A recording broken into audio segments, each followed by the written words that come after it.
In this video I'm going to talk you through the mode dial on the Nikon D3400. So keep watching and I'll tell you what all the settings do and when to use them.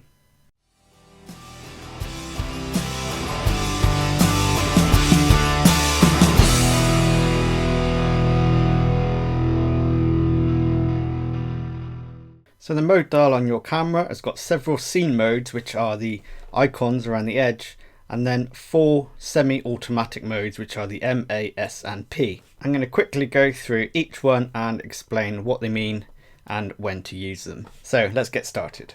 So when you first get your camera, it's likely the mode dial will be in auto mode. That's the green auto mode on the dial. This mode is point and shoot. The camera does absolutely everything for you. All you got to do is point and shoot. It will set the focus, it will set the ISO, the aperture and the shutter speed. It will also pick a picture style by default as you've set in the menu on the camera, and that gives you the sort of overall look of the picture, the skin tones, the saturation, colour, sharpness, that sort of thing. Auto mode is a really great way just to get started and just take some pictures, just get used to the camera and how it feels. You don't have to worry about any settings or anything else, just point, shoot and get some pictures to show your friends. I'd really recommend starting with this mode just for the first few days maybe, just to get used to how the camera feels, how to hold it and how to grip it, and just to get used to taking pictures with a DSLR because it is a lot different from a normal point and shoot. The next mode is a circle with what looks like a lightning bolt through it. Now this is no flash mode. Basically what this does, it stops the flash popping up. It's basically auto mode, but it stops the flash. If you're in a situation where you want to take a picture, but you really don't want that flash to pop up, then that's the mode to use if you still want to stay in the auto modes. This is great if you're at a music gig or a museum or something, and you're not really supposed to be taking pictures, but you want to anyway. So that's the no flash mode, is the circle with the lightning bolt going through it, and it's kind of crossed out a little bit. The next one is a lady with a hat on, obviously. This is portrait mode. So if you want to take portraits, that's the one to use if you want to use the auto modes. Again, this sets the camera up for you. It will widen the aperture to make sure the background is as out of focus as it can be. It will adjust the shutter speed to suit, and it will also change the ISO to suit. As well as that, if you're shooting in JPEG, it will change the picture style to make a sort of more portraity type feel. It will smooth the skin tones, and it will also slightly boost the saturation to make that image pop out. Important thing to note here is this very much depends on what lens you use as to the amount of out of focus areas in the background. If you're using the kit lens 18-55, put the lens all the way up to 55mm. That will give you the best chance of getting those out of focus areas. The next one is well, it just kind of looks like a blob in a square, but it's actually landscape mode. So this is for taking landscape pictures. What the camera will do here is that it will change the aperture to the narrowest it can be on your lens. So it'll probably go around f8 or f16. It won't stick it all the way up to f22 because that's a whole different ball game of diffraction. We won't go into that today. But it will make the aperture narrow, it will choose a shutter speed to suit, and it will choose the ISO to suit. It will also change the picture style. It will boost the saturation in the greens and blues, and it will make a really nice poppy landscape image. Beware in this mode, the shutter speed might become quite slow, so you really want to have the camera on a tripod if possible. Next up we have child mode. What this will do is actually put priority on the shutter. So you'll have quite a fast shutter speed because children move around a lot, they don't really sit still. So you want a fast shutter speed there to freeze any movement that child makes. So as well as having a fast shutter speed, it will give you a reasonably narrow aperture to get a lot in focus. And again, it will also change the picture style to give you a nice skin tone, and it will also boost the colours in clothing, so blue, red, green, that sort of thing.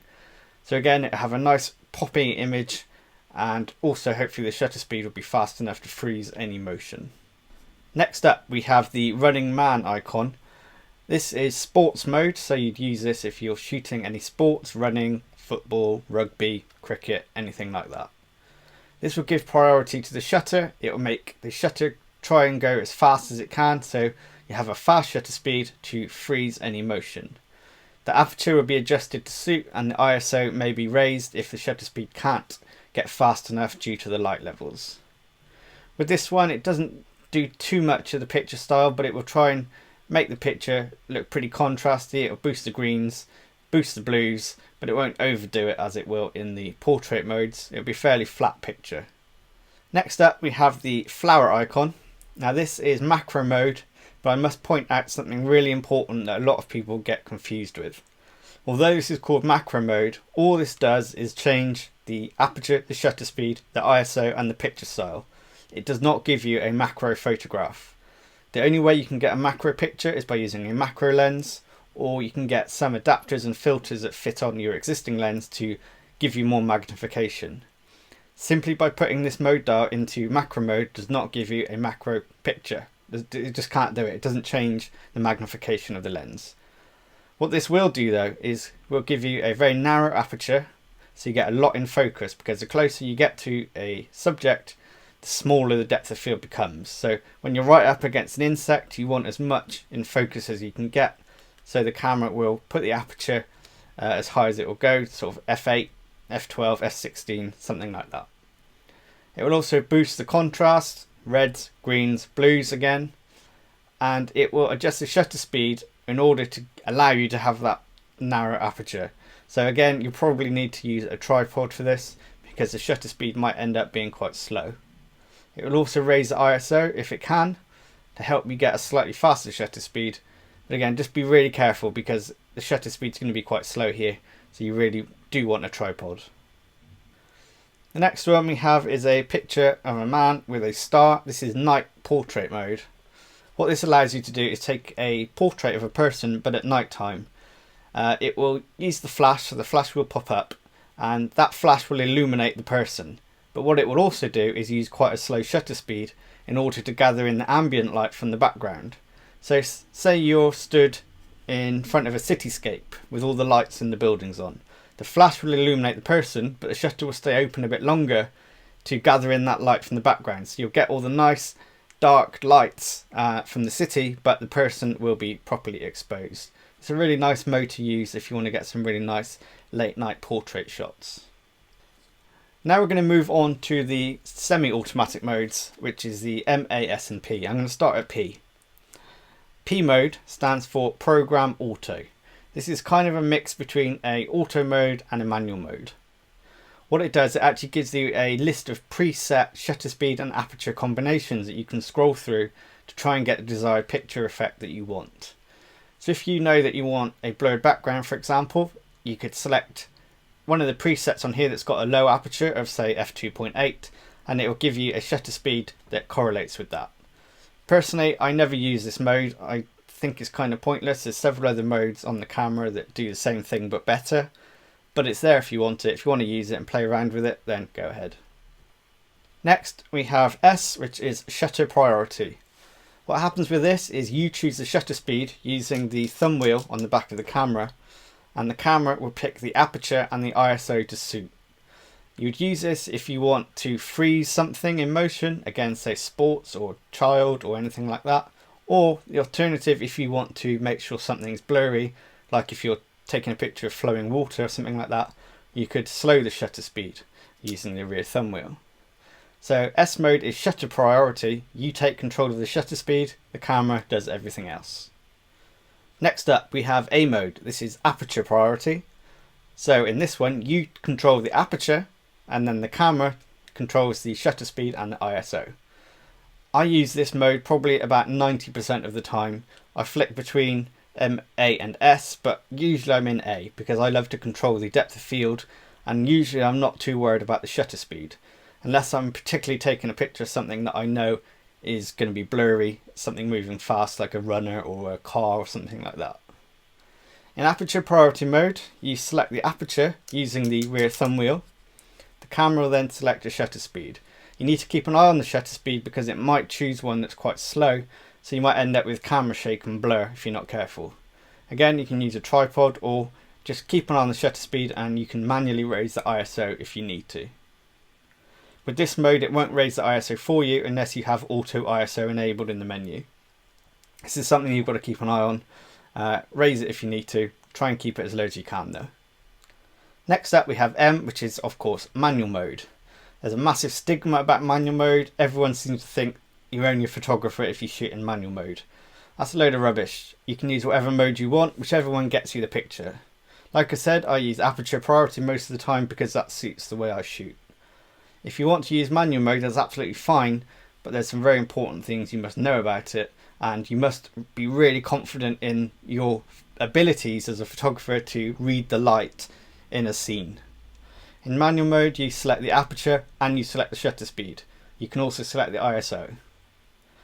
What you'll find, a lot of people who say they shoot in manual mode simply put the dial on M and then line up the exposure meter on the camera until it's on the middle. That's not manual mode, that's just following what the camera's already telling you. You could do that just by using any of the auto modes. The true way to use manual mode is to select either the aperture or the shutter speed that you want, and then you pick the other one to suit what you want the picture to be. Don't go by what the camera tells you. If you were in a mountain covered in snow, for example, you wanted to use a really wide aperture to get a nice portrait. Well, the camera will tell you something completely different than what you should actually do, because all of that snow is bright white, and it would fool the camera's meter into thinking that you need to really badly underexpose that image. As a photographer, you know that snow is bright white, and you know that that's going to bring in loads of light to the camera. Unfortunately, the camera's a bit stupid and it doesn't know this. So if you just went by what the meter said, you'd end up with a really dull grey image, and it wouldn't look good at all. So when you use manual mode, you must select everything and you must know what you're doing. Don't just follow the meter, because that's not using manual mode. That's using the auto modes in a really long-winded way.